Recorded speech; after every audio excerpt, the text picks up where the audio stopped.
Halo guys, selamat datang di channel Jadul Series, channel yang menceritakan tentang drama dan film jadul. Sebelum kalian menonton videonya, pastikan dulu kalian sudah subscribe dan nyalakan loncengnya. Hai guys, kali ini Mimin akan membahas Pachinko episode 7. Siapa di sini yang semuanya salah menebak?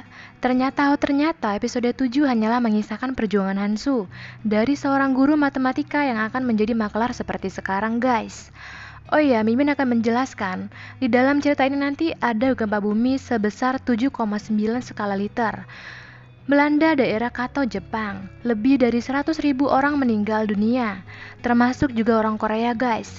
Yang ternyata orang Korea itu nanti dituduh sebagai penyebab kehancuran oleh warga Jepang.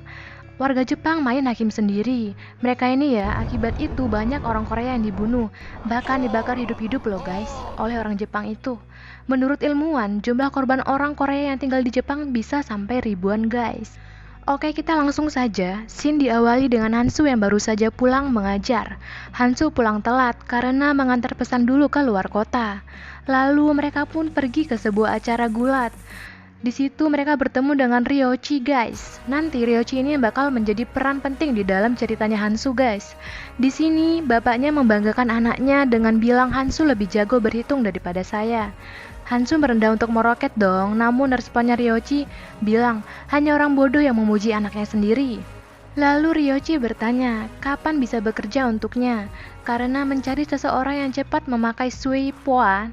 Namun ayah Hansu bilang dia sudah bekerja sebagai guru matematika untuk keluarga Amerika kaya.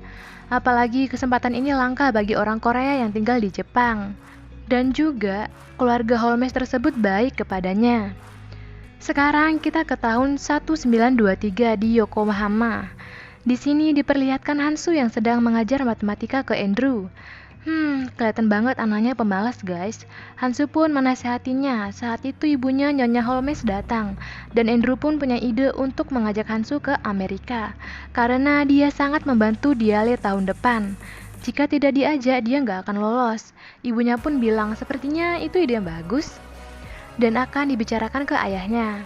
Lalu ibunya meminta Hansu untuk mengirim surat ke ayahnya guys. Sesampainya di sana, Hansu pun memberi suratnya dan meminta menjelaskan perkembangan putranya. Ya Hansu jawab jujur dong dan bilang dia sudah berusaha untuk semampunya. Setelah itu, Hansu pun menemui ayahnya dan duduk-duduk santai. Dan tiba-tiba bertanya, kenapa orang-orang Amerika jago dalam segala hal, namun untuk Hansu hanya perlu jago dalam satu hal. Hansu ketularan ayahnya yang juga jago dalam suapia. Ayahnya juga mengira dulu dia akan menjadi seperti kakeknya Hansu, yaitu menjadi seorang nelayan guys. Namun Hansu nggak boleh jadi seperti itu. Apapun keahlian Hansu akan mengeluarkan mereka dari ring tinju atau lingkar kehidupan yang mengenaskan ini guys. Lalu Hansu pun memberanikan diri untuk bilang ke keluarga Holmes akan mengajaknya ke Yale Amerika, bukan untuk kuliah, karena yang kuliah pasti Andrew sih. Malah Hansu yang harus menanggung bebannya. Hansu pun bilang di Amerika orang seperti kita bisa berkembang, tapi dengan mempertaruhkan harapan dan impian mereka. Namun dengan begitu pun ayah Hansu tetap menyuruh Hansu untuk pergi sendirian ke Amerika. Hansu yang mendengar itu pun gak senang. Yang biasanya mereka selalu bareng-bareng tiba-tiba harus pisah. Yang biasanya mereka setim tiba-tiba harus pisah. Ayahnya pun memastikan Hansu lagi dengan banyak hal angan-angan yang dibilangkan ayahnya kepada Hansu. Sampai bilang Hansu bisa melakukan banyak hal yang gak bisa dilakukan oleh ayah Hansu. Bener-bener ayahnya yang baik banget ya. Esok harinya, saat Hansu habis selesai latihan, tiba-tiba dia mendengar dari dalam ruangan ayahnya sedang berdebat dengan Ryochi, yang ternyata ayahnya meminjam ataupun mencuri uang tersebut, dan ayahnya diminta untuk mengembalikan uangnya sampai lonceng berbunyi nanti siang. Lalu Hansu pun bertanya, berapa hutangnya? Ternyata hutangnya 200 yen guys. Ternyata ayahnya lagi bucin sama seseorang cewek, dan dia pun mencarikan uang 200 yen tersebut demi cewek itu dong. Dan saat ditemui, cewek itu malah bilang kalau uangnya nggak akan dikembalikan, karena dia sudah meminjamkan uangnya tersebut kepada temannya. Sebenarnya yang butuh uang tersebut adalah temannya, bukan dia guys. Mimin masih bingung nih, temannya ini apakah suaminya atau pacarnya, atau memang temannya? Ayahnya frustasi dong, karena uangnya sudah habis ludes 200 yen tersebut. Lalu Hansu berusaha mau menolong dengan meminjamkan uang kepada Tuan Holmes. Namun ayahnya nggak mau, karena takut nanti Hansu nggak dibawa ke Amerika. Namun Hansu mengingatkan lagi betapa bahayanya Ryochi. Namun ayahnya tetap kekeh, harus pergi sendirian tanpa ayahnya. Bahkan sampai digebukin loh Hansunya biar sadar. Karena kalau nggak gitu, rasa sayangnya Hansu nggak bakal hilang kepada ayahnya. Saat itu mereka pun datang menemui Ryochi dan bilang dia bakal bekerja seumur hidupnya. Nggak apa-apa dia di situ nggak digaji, asalkan jangan melibatkan Hansu dalam apapun, karena dia harus pergi ke Amerika. Lalu Ryochi bilang, apa kata orang jika tahu kau mencuri dariku? Harga diri lebih berharga guys. Dan menyuruh ayah Hansu untuk menanggung sendiri dengan cara bunuh diri guys. Ayahnya pun menyanggupi, bahkan untuk bunuh diri pun dia siap, karena dia yang harus menanggung. Dan kita lihat saja apakah akan sukses Hansunya nanti. Namun tiba-tiba saja terjadilah gempa guys, yang membuat semua bangunan runtuh. Dan Hansu pun pingsan di sana. Saat itu ayahnya berusaha untuk membangunkan Hansu.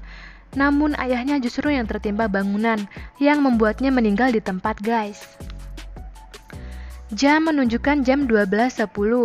Ayahnya Hansu ditemukan dalam keadaan meninggal dan dia pun diajak pergi oleh Ryochi untuk ke tempat yang lebih tinggi karena takut ada gempa susulan. Saat di atas Hansu masih traumatik gitu loh guys. Gak nyangka banget ayahnya meninggal, bahkan dia ingat ayahnya harus menimbun rasa malunya demi menafkahi Hansu. Dan Ryochi bilang, kau tahu harus apa dan ikutlah keluarga itu ke Amerika ataupun Yake. Dan lupakan saja semuanya. Namun Hansu masih histeris dan Ryochi menyadarkan, bukan hanya kau yang kehilangan keluarga, tapi mereka pun sama dan hari ini banyak yang yatim piatu. Lalu Hansu pun pergi ke keluarga Holmes. Andrew dan ibunya yang menyaksikan itu pun bilang ini mengerikan. Lalu mereka pun siap-siap untuk pergi berlayar.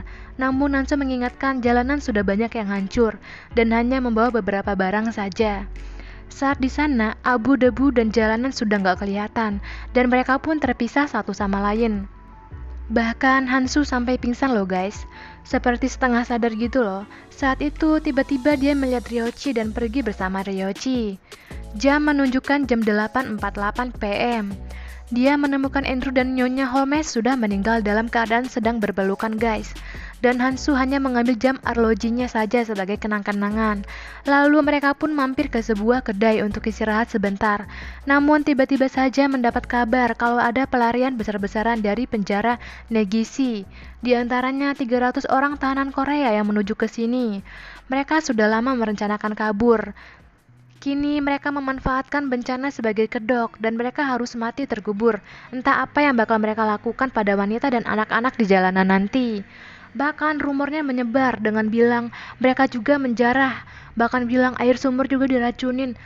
Buset deh, rumor-rumor orang Korea cepet banget tersebar.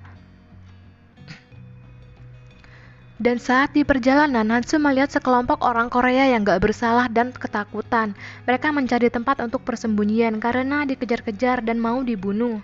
Saat itu mereka pun lari ke sana guys, dan Ryochi menyuruhnya untuk bersembunyi juga.